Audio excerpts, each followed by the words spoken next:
আসসালামু আলাইকুম, সবাইকে শুভেচ্ছা জানাচ্ছি।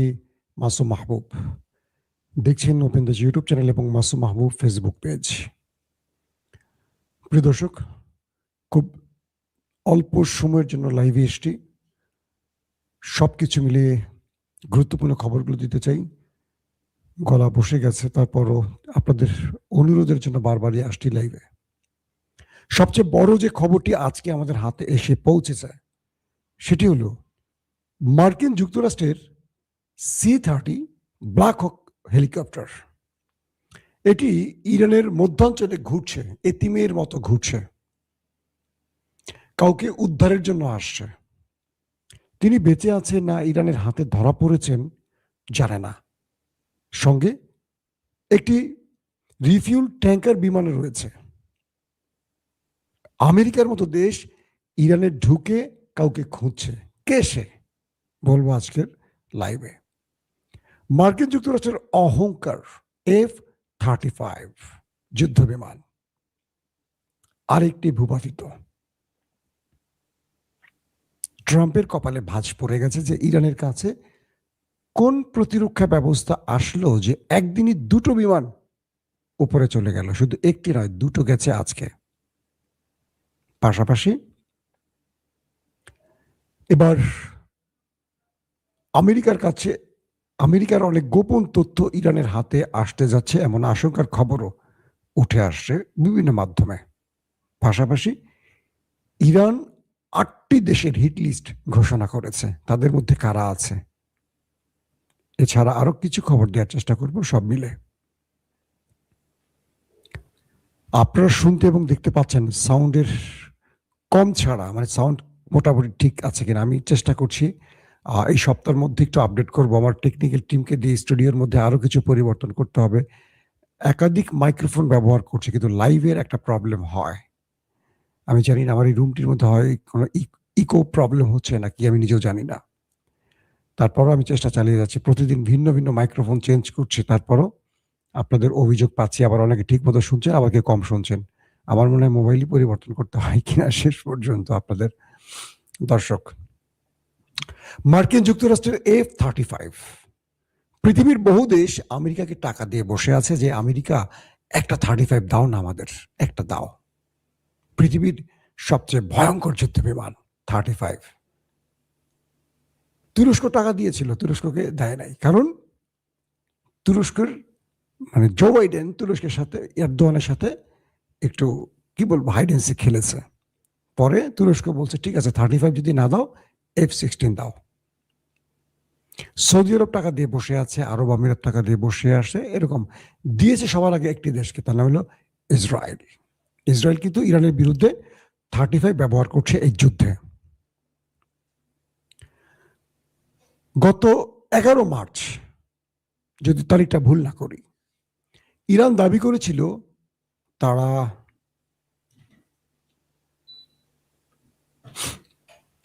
মার্কিন যুক্তরাষ্ট্রের F-35 একটাকে ভূপাতিত করেছে।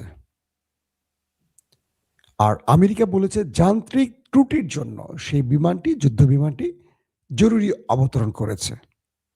ইরান বলছিল তারা মিসাইল হিট করে এটাকে আগুন ধরিয়ে দিয়েছিল, আর তারা বলেছিল যান্ত্রিক ত্রুটি। মানে আমেরিকা তার অহংকারে যে চাদর, সে চাদরে কালি লাগতে দেবে না। আজকে মার্কিন F-35 ইরানে ঢুকেছিল আক্রমণ করতে। ইরান সেটিকে প্রতিরক্ষা ব্যবস্থা দিয়ে শুট করে এবং সেটি ভূপাতিত হয়ে মাটিতে লুটিয়ে পড়ে।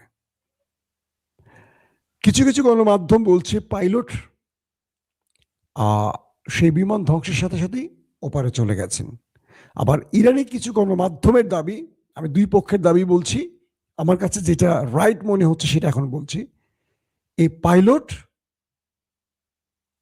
তিনি প্যারাশুট দিয়ে নিচে নেমে গেছেন, কিন্তু জায়গাটা ইরান, মধ্য ইরান। এই পাইলট সেখানে হয়তো বেঁচে গেছেন, তারপর তার উদ্ধার টিমকে কল করেছেন।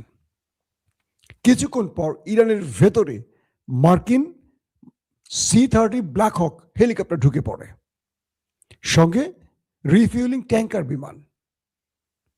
ইরানের আকাশে ঠট্টর ঠট্টর ঠট্টর করে শুধু ঘুরছে পাইলটকে খোঁজার জন্য, তাকে জীবিত উদ্ধারের জন্য ইরানের ভেতরে ঢুকে পড়েছে আমেরিকা। ইরান বলছে, যে সূত্রগুলোর খবর, ইরান বলছে সে পাইলটের যেই জিনিসপত্র তার সাথে ছিল সেগুলোর ছবি প্রকাশ করে দিয়ে বলেছে ইরান, আমরা পাইলটকে গ্রেফতার করেছি, তিনি আমাদের জিম্মায় আছে। তথ্যটা কতটুকু সঠিক আমি কনফার্ম না, যে ইরান যে বলছে আমাদের কাছে আছে, ইরান কি তাকে ধরতে পেরেছে নাকি পারেনি, নাকি কৌশলে তাদেরকে মানসিক চাপে ফেলতে, সেটা এখনো কনফার্ম না। বাট ইরান বলেছে, সেটাই বললাম, যে তারা সে পাইলটকে গ্রেফতার করেছে। ধরে নিলাম ইরানের দাবিটি সত্য, যদি সেই F-35 যেটা ভূপাতিত হয়েছে তার পাইলটকে ইরান গ্রেফতার করে, তাহলে কয়টা ফ্রন্ট খুলবে এটা একটু বিশ্লেষণ করা দরকার। এক, এতদিন ধরে গালফ কান্ট্রিগুলো বলতো যে তারা ইরানে আক্রমণে তাদের ভূমি বা আকাশ ব্যবহার করতে দিচ্ছে না। সব গালফ কান্ট্রির অভিযোগ, ইরান যখন বলছে যে এখান থেকে আক্রমণ হচ্ছে, তারা অস্বীকার করছে। এখন এই পাইলটকে ইরান ধরে ফেললে তার কাছ থেকে জানা যাবে, এক, তিনি কোন দেশ থেকে ফ্লাই করেছেন, অর্থাৎ আরবের কোন দেশের কোন বেজ ব্যবহার করে ইরানে আক্রমণ করেছেন, number one. Number two, America ইসরায়েলের মধ্যে এই যুদ্ধের পরিকল্পনা কি, পাইলটরা তো জানেন তাদেরকে দিয়ে আক্রমণ করা হয়, সেই তথ্য হাতিয়ে নেবে ইরান। তিন নাম্বার, আরবের কোন কোন দেশ এই যুদ্ধে জড়িত আছে, কোন কোন দেশ, শুধু বেজ না, কোন কোন দেশ, কারণ এই পাইলটরা তো নিজেদের মধ্যে আলোচনা হয়, তারা তো জানে কোন কোন দেশ জড়িত, মানে ইরানের বিরুদ্ধে আরবের কোন কোন দেশ জড়িত আছে। এখন এই বিষয়টি এমন ভাবে তৈরি হয়েছে যে আমেরিকার এই যুদ্ধের কৌশলের অনেক গোপন ভয়ঙ্কর নথি এখন পেয়ে যাবে ইরান। তার মানে আমেরিকাকে তার পুরো সিস্টেমেটিক বা পরিকল্পনা গোপন করতে হবে, অথবা গোপন না, পরিবর্তন করতে হবে। একটি বিমানের পাইলটকে দিয়ে ইরান অনেক কিছু জেনে যাবে, শুধু জানবে না, তাকে দিয়ে অনেক, মানে সে এখন ইরানের জন্য একটা ট্রফি। এই লোককে দিয়ে ইরান অনেক কিছু করবে, অনেক কিছু করবে। মৃত যুদ্ধে মৃত সেনার চেয়ে জীবিত সেনার মূল্য অনেক বেশি। সে বিমানে ভূপাতিত হয়ে গেলে, একটা পাইলট মারা গেছে, শত শত পাইলট আছে, কিন্তু তিনি বেঁচে গেলে তাকে ইরান বহু কাজে লাগাবে, অর্থাৎ জীবিত পাইলটের মূল্য অনেক বেশি, তাকে দিয়ে ইরান অনেক দাবি আদায়ও করে নিতে পারবে। ইরান এই দিকে ফোকাস দিচ্ছে, কারণ যখনই যুক্তরাষ্ট্র ইরানে ঢুকবে স্থল অভিযানে, ইরানের প্রথম টার্গেট থাকবে একটা গ্রুপকে মারবে, একটা গ্রুপকে গ্রেফতার করবে। সর্বোচ্চ সংখ্যক গ্রেফতার করতে পারলে তাদেরকে দিয়ে ইরান তার খেলা ঘোরাবে, কারণ এই ভূমিটি ইরান, চারদিকে পাহাড়, বিশাল অঞ্চল। এরা যখন ঢুকবে ম্যাপ দেখে দেখে যুদ্ধে, সবকিছু তো একটা ম্যাপের মতো পরিষ্কার হবে না। ইরান পথে পথে এদের জন্য বাধা সৃষ্টি করবে, মাইন পুঁতে রাখবে, ফাঁদ তৈরি করবে, এই ফাঁদে ওরা পা দেবে, এই ফাঁদের পা দিয়ে কেউ মাইনে জীবন হারাবে, আর কেউ ওদের হাতে গ্রেফতার হবে। আর এই গ্রেফতার সেনাদেরকে দিয়ে ইরান মূল খেলাটা খেলবে। আমেরিকার 50 জন 100 জন স্থল অভিযানে ঢুকলে এরকম গ্রেফতার হয়ে যাবে, তাদেরকে দিয়ে অনেক কিছু করবে। যেমন ফিলিস্তিনের হামাস কি করে, তারা ইসরায়েলের সেনাদের গ্রেফতার করে, গুম করে ফেলে, তারপর তাদের বিনিময় ইসরায়েলের কারাগারে যে ফিলিস্তিনিরা আছে তাদের মুক্ত করে আনে। দেখা যায় 2 জনের বিনিময়ে 2000কে মুক্ত করে, 2 জন ফিলিস্তিনির বিনিময়ে 2 জন ইহুদি সেনাদের বিনিময়ে 2000 ফিলিস্তিনি মুক্তি করতে পারে। এবার করেছে না, দেখেছেন তো আপনারা কত হাজার মুক্ত করেছে ফিলিস্তিনের হামাস। তো ইরান তাদের মূল টার্গেটে এভাবে প্রবেশ করতে চাচ্ছে। দর্শক, মার্কিন যুক্তরাষ্ট্রের হেলিকপ্টার ঢুকে ইরানের মধ্যে এখন উদ্ধার কাজ চালাচ্ছে, কিন্তু তাকে খুঁজে এখনো পায়নি যতটুকু জানি। এখন পর্যন্ত আমেরিকা এই বিষয়ে মুখ খোলেনি, ইয়েস অথবা নো, কি হয়েছে তারা বলে নাই। তার মানে আমেরিকা বুঝতে পারছে ইরান অনেক বড় সারপ্রাইজ তাদেরকে দিচ্ছে। আগামীতে F-35, F-15, F-16, F-18 ইরানে ঢোকার আগে 14 বার চিন্তা করবে। কারণ যে 35 স্টিল প্রযুক্তির বলে রাডার সিস্টেম ফাঁকি দিতে পারে, শত্রুর মিসাইল ফাঁকি দিতে পারে, সেখানে ইরান দুটোকে ফেলে দিয়েছে। প্রায় 20-এর অধিক বিমানই ফেলে দিয়েছে, হেলিকপ্টার, বিমান, ড্রোন ইরান। এই যুদ্ধে পুরো সামারি বললাম। পাশাপাশি আজকে আরেকটি F-15ও ভূপাতিতা দাবি করেছে ইরান। তার মানে ইরানের কাছে প্রতিরক্ষা ব্যবস্থার বেশ চমক এসে পৌঁছে গেছে।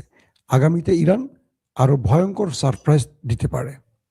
দর্শক, আরেকটি খবর দিয়ে শেষ করতে চাই, সেটি হলো ইরানের সবচেয়ে বড় একটি সেতু B1, এই সেতুতে আজকে আমেরিকা ইসরায়েল হিট করেছে। এটা নির্মাণাধীন ভবন সেতু ব্যাপক ধ্বংসলীলা চালিয়েছে বৃষ্টির উপরে। বাংলাদেশের পদ্মা সেতুর মতো এটা ইরানের একটা বিশাল ব্রিজ ছিল। ইরান ঘোষণা দিয়েছে একটি ব্রিজের বিনিময়ে 8টি ব্রিজ আমরা ধ্বংস করব।